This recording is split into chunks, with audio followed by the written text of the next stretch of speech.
Καλώς τη γροθιά στην κρίση. Πού είναι τα κουπόνια σου, Καλώς το Γιάννη, τα κουπόνια μου τα ξέχασα, ρε παιδί. Τι πράγμα είναι αυτό. Δεν μπορώ να σημειώσω σήμερα, αλλά θα σημειώσω πολύ αναλυτικά. 4-4 την προηγούμενη εβδομάδα, έτσι δεν έχετε παράπονο. Ξέρω ότι ο Γιάννης είναι πολύ ταπεινός και δεν τα λέει, αλλά θα τα λέω εγώ από εδώ και πέρα. Δεν έχεις καταλάβει που έχεις μπλέξει. Εγώ θα λέω τις αποτυχίες, θα το κάνουμε έτσι. Θα λες αποτυχίες? Ναι. Ωραία. Μέχρι στιγμής ούτε για μένα έχεις αποτυχία. Γιατί εγώ κανένα δύο που τα παίζω και τα λέω έρχονται τελικά. Όπως η Manchester City, θυμάσαι που ήρθε τελικά στο 80 φεύγα την προηγούμενη εβδομάδα. Γροθιά στην κρίση. Γροθιά στην κρίση. Και αποφυγή του Γκάγκα, κυρίες και κύριοι. Να ξέρετε, ο Γκάγκας είναι αυτό το ρημάδι, το πλασματάκι που τρώει τα σιγουράκια μας στο στοίχημα. Εμείς εδώ τον αποφεύγουμε. Λοιπόν, από πού θα αρχίσουμε? Super League, άκουσα να λες λίγο νωρίτερα κάποια πράγματα για Ναπολεόνι. Ναι. Ένας Ατρόμητος που έχει πάρα πολύ δύσκολο έργο αύριο. Χωρίς άμυνα, σχεδόν με 6 παίχτες. Βάζω και τον Ιτάντζου ουσιαστικά που μετακόμισε στον ΠΑΟΚ. Αν σκεφτούμε ότι είναι η δύναμή του, η άμυνά του, αύριο θα έχει πάρα πολύ δύσκολο έργο. Βέβαια, μόλις ένα 15, δεν ξέρω ποιους ενδιαφέρει και ποιους αφορά να παίξουν αυτό το παιχνίδι. Αλλά κάτι υπάρχει για σήμερα, να σου πω την αλήθεια. Κάτι υπάρχει. Κάτι υπάρχει εκεί με την ΑΕΚ. Κόντρα σε ένα πανιόνιο πολλών προβλημάτων, είναι η αλήθεια. Ναι. Να περάσω στην πρώτη κάρτα η οποία αφορά τη Super League. Να λοιπόν, αυτό που είπες για τον Ατρόμητο. 25 βασικούς συν τον Ιτάντζ 6. Το έβαλα 6 ουσιαστικά. Ο Ράντμαν θα παίξει. Ναι. Υπάρχει Κέρκυρα, χωρίς νίκη στους 12 τελευταίους αγώνες πρωταθλήματος και Μάρτιλης. Από χθες κυκλοφορεί ένα λογοπαίγνιο τι κοινό μπορεί να έχει ο Γκέσιος, ο Κεβελίδης Κέρκυρας με τον Μπενζεμά και τον Κριστιάνο Ρονάλντο. Ότι και οι δύο ίσως να δουν τον Αλκαράθ, τον πρώην προπονητή του Άρη και της Γρανάδα, να μην μπορούν να τον κερδίσουν.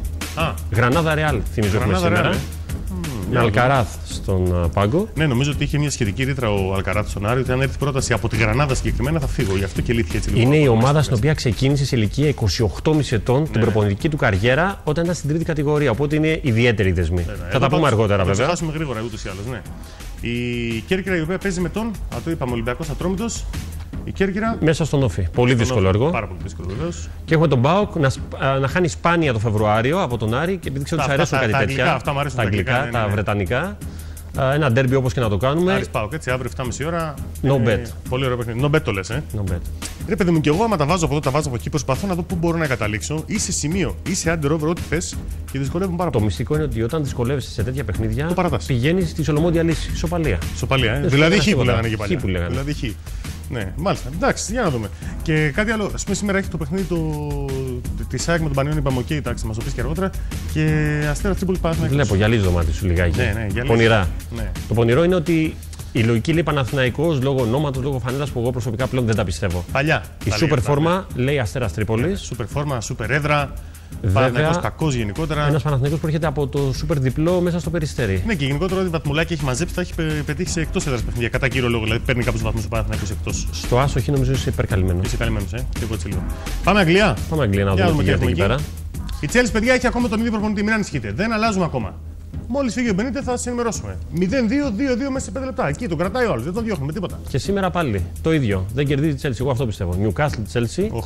Θυμάστε τι λέγαμε την προηγούμενη εβδομάδα. Έχει γίνει απικία Γάλλων με 10 Γάλλους παίκτες. Πλέον έχει αλλάξει μέχρι και η κουζίνα της Newcastle. Βέβαια. Λογικό αυτό. Να σου πω εσύ όμως. Δεν είναι και πολύ στα καλά της Newcastle τελευταία. Έρχεται από σούπερ διπλό 2-1 με την Άστον Βίλα. Ήταν το πρώτο διπλό. Την κερδίζουν όλοι. Και ο Ορδαϊκός να μαζευτεί να παίξει, θα την κερδίσουμε. Έχετε καλύτερη ομάδα. Αλλά το θέμα είναι το εξής: ότι έτσι όπως είναι η κατάσταση, νομίζω ότι έχει πάρει ψυχολογία η ομάδα. Η Chelsea έχει πάρα πολλά προβλήματα. Βγήκε σήμερα νωρίς το μεσημέρι ότι δεν παίζει και ο Ματά. Είναι το πρόβλημα του Αζάρ. Ο Τσέχ παίζει, δεν παίζει. Είναι αμφίβολος. Είναι το πρόβλημα του Όμπι Μίκελ που είναι στο Κόπα Αφρικα. Του Μάτα κυρίως είναι πολύ σημαντική. Οπότε πώς θα μπορέσει να κερδίσει και να δικαιώσει όσους παίξουν 1,75. Γι' αυτό πάμε στον Άσο για τους πολύ τολμηρούς στο 3,75. Ή υπάρχει και διπλή ευκαιρία του Άσο εκεί. Σωστά. Η West Ham πήρε κόσμο. Όλοι πήραν πάρα πολύ κόσμο και σε αυτό το κομμάτι θα πρέπει να σου πω ότι θα πρέπει να προσέξουν όσοι ασχολούνται με αυτές τις κατηγορίες που δεν τις πολύ ξέρουν ότι οι ομάδες που είτε πήγαιναν καλά είτε άσχημα, ανεξάρτητα την πορεία τους, είναι περίεργο πώς θα δέσουν, πώς θα κουμπώσουν οι μεταγραφές. Όπως γίνεται σε όλες τις περιπτώσεις των μεταγραφών, εννοείται. Πόσο γρήγορα θα προσαρμοστεί ο παίκτης. Έτσι ακριβώς. Γι' αυτό μπορεί να δεις κάποια ξαφνική κοιλιά ή ξαφνικό πικ προς απάνω, όπως λέμε, και να ξαφνιαστείς. Οπότε ομάδες που έκαναν πολλές μεταγραφές τις αφήνει στην ησυχία τους και ειδικά όταν είναι σε τιμές grand favori, όπως κατά κύριο βλέπουμε σε πάρα πολλά πρωταθλήματα. Η West Ham πήρε πράγμα στην επίθεση, κατά κύριο λόγο από το βιβλίο, έτσι. Ναι.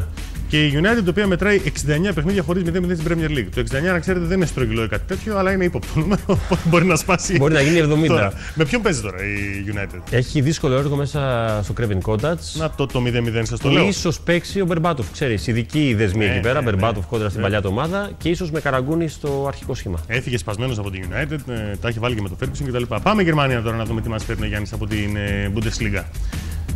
Τι θα λείψει ο αμυντικός Ραφίνια καθώς τον χτύπησε αυτοκινητάκι του γκολφ. Πλάκα κάνεις τώρα. Όχι, καθόλου. Έχεις ακούσει παίχτη να χάνει διότι πολύ απλά έπεσε το ξηραφάκι στο πόδι του. Ναι. Παίχτης που τραυματίστηκε στις ρακέτες. Αλλά γιατί τον χτύπησε το αυτοκινητάκι του γκολφ και ενώ το βλέπετε να έρχεται κατά πάνω του, πώς φαίνεται? Ναι, ρε παιδί, και αυτά δεν πάνε και πολύ γρήγορα παράθεματα. Βέβαια, να σου πω ότι δεν είναι βασικός ο παίχτης αυτός ο αμυντικός, αλλά είναι χαριτωμένο. Αυτοκινητάκι του γκολφ, είδες. Μπράβο, εντάξει, περαστικά στο Ραφίνια.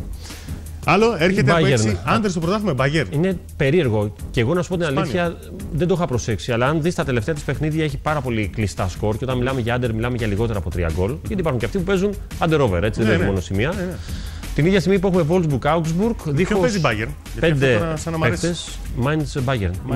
Είναι μια ομάδα που τα πηγαίνει αρκετά καλά. Και βάζει κανένα γκολάκι κι αυτή. Έχει μόλις μία ήττα στους τελευταίους 8 αγώνες. Αυξήθηκε καθόλου το διπλό η απόδοση λόγω αυτής της κατάστασης που μας λες? Του Ραφίνια με το αυτοκινητάκι. Είναι το διπλό του Bayern καλό? Όχι. Είναι εκεί στο 1,35. Χαμηλό. Και Wolfsburg-Augsburg, δίχως 5 αναπληρωματικούς φιλοξενούμενοι. Άρα ενισχύεται ο άσος από ό,τι καταλαβαίνω. Όχι. Το έβαλα για άλλο λόγο εδώ, γιατί έτσι την πατάνε πάρα πολύ. Διαβάζεις 5-6 ονόματα ότι λείπουν. Ναι. Όταν είναι όμως αναπληρωματικοί, επί της ουσίας δεν επηρεάζουν. Βέβαια. Και το έβαλα αυτό επίτηδες για να καταλάβει ο κόσμος ότι δεν σημαίνει ότι διαβάζουμε ονόματα και πάμε από την άλλη πλευρά. Είδες, να μην παρασύρεσαι κι εσύ. Στα 25 αναπληρωματικούς. Μπράβο, δεν το είδα. Στραβομάρα. Γι' αυτό. Πολύ ωραία. Πάμε Ιταλία τώρα. Πάμε Ιταλία. Που ελληνοποιείται και λίγο περισσότερο όσο και πάει. Χθες είχαμε το παιχνίδι της Ρώμα με την Κάλιαρη, το 2-4. Θα φύγει ο Ζέμανε, από ό,τι φαίνεται. Για να δούμε. Μετά την κέλα που έκανε, η διοίκηση λέει μάλλον πάει στο ότι έχουμε βαρεθεί να σε στηρίζουμε. Και είναι κρίμα και τον Ταχτσίδη, γιατί ο Ζέμανε έχει φαγωθεί με το συγκεκριμένο τον δικό. Τέλος πάντων. Διάβασε με προσοχή την καρτέλα που είναι η πρώτη ομάδα Κιέβο Γιουβέντους. Χωρίς 3 βασικούς είναι η ομάδα του Σπυρόπουλου. Σπυρόπουλου λες να παίξει, προλαβαίνουνε? Δεν ξέρω. Πάντως νομίζω είναι μια καλή περίπτωση αύριο για τη Γιουβέντους να επιστρέψει στις νίκες. Μια ομάδα που έχει μόλις μία νίκη στους 4 τελευταίους αγώνες και βλέπει Νάπολη και Λάτσιο να την πλησιάζουν και ειδικά από τη στιγμή που από την προπερασμένη εβδομάδα η Νάπολη της επέστρεψαν στους 2 βαθμούς, καταλαβαίνεις ότι νιώθει και αυτή την ανάσα τους, όπως λέμε σε αυτές τις περιπτώσεις. Σιένα Ίντερ, η φιλοξενούμενη είναι αίτητα τα τελευταία 13 χρόνια στο γήπεδο του Σιένα. Ναι. Εντάξει. Βέβαια, η Ίντερ, παιδιά, είναι. Δηλαδή δεν πρέπει να υπάρχει άνθρωπος που παίζει στοίχημα και να μην έχει πάει έστω μία φορά κουβά από την Ίντερ. Είναι το τρίπτυχο που λέγανε παλιά. Ίντερ Λίβερπουλ, Μπαρτσελόνα. Παλιά, γι' αυτό το είπα. Ναι, πολύ παλιά. Εγώ δεν το θυμάμαι τώρα, να σου πω την αλήθεια, αλλά Ίντερ Λίβερπουλ, παιδιά, έχουν καταστρέψει κόσμο. Πάρα πολύ κόσμο. Και υπάρχει και το Παλέρμο Αταλάντα, δίχως νίκη στα τελευταία 8 μάτς πρωταθλήματος. Αυτά έτσι. Παλέρμο, φαντάζομαι. Ακριβώς. Ναι. Μια ομάδα που πηγαίνει από το κακό στο χειρότερο και μια ομάδα που, πρόσεξε τι γίνεται, κατά διαστήματα αλλάζει τόσους παίχτες που δύσκολα μπορείς να πεις ότι είναι βασικός ή αναπληρωματικός. Στην δεκάδα, κάνει rotation δηλαδή. Πάμε παρακάτω. Πάμε Ισπανία. Και τα Λα Κορούνια. Παραμένει χωρίς νίκη φέτος μακριά από το γήπεδο της Λα Κορούνια. Ναι. Ακόμα δεν έχει κερδίσει, ρε παιδί μου, τι περιμένει κι αυτή. Ελάτε. Και τα έχει καλή του κυμαδούλα, οπότε λες μήπως και στηρίξουμε τον Άσο παραπάνω. Βέβαια η Λα Κορούνια πέρα δεν είναι εκείνη που ήταν κάποτε, έτσι. Καμία σχέση. Αλλά είναι μια ομάδα έδρας ως επιτοπλίστων. Την ίδια στιγμή που έχουμε Μάλαγα Σαραγώσα, σχεδόν 300 γκολ είναι.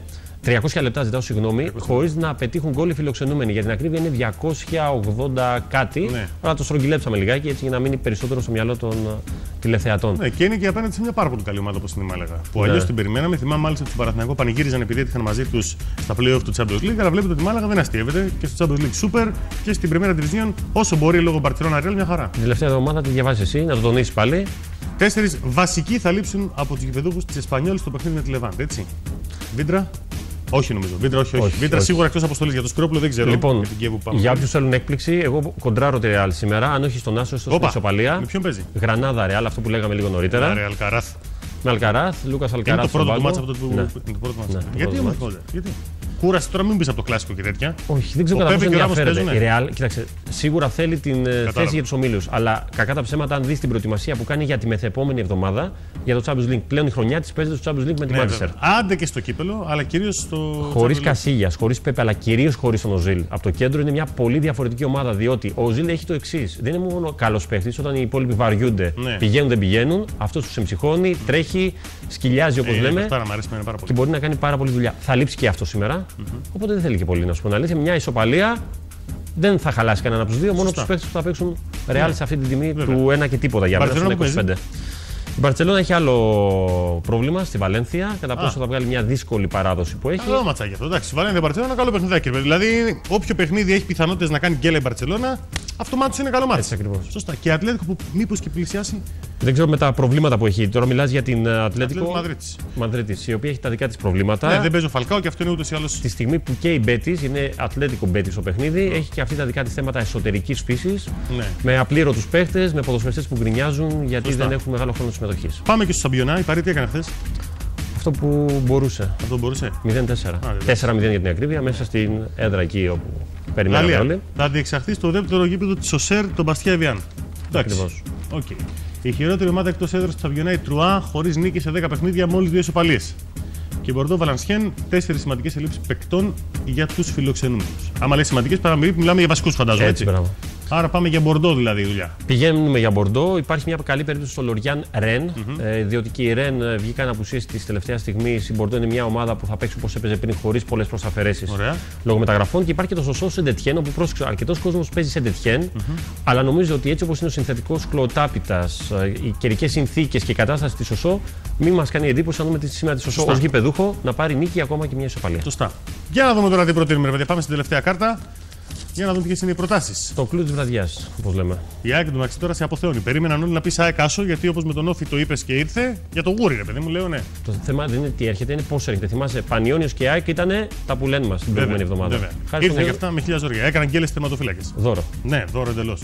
ΑΕΚ Πανιόνιος λοιπόν άσος, είναι στο 2-17 αυτό για όποιον ενδιαφέρεται. Πες μου απόδοση, άμα θυμάσαι λίγο γρήγορα, 1,70. Αστέρας Τρίπολης Παναθηναϊκός άσο Χ.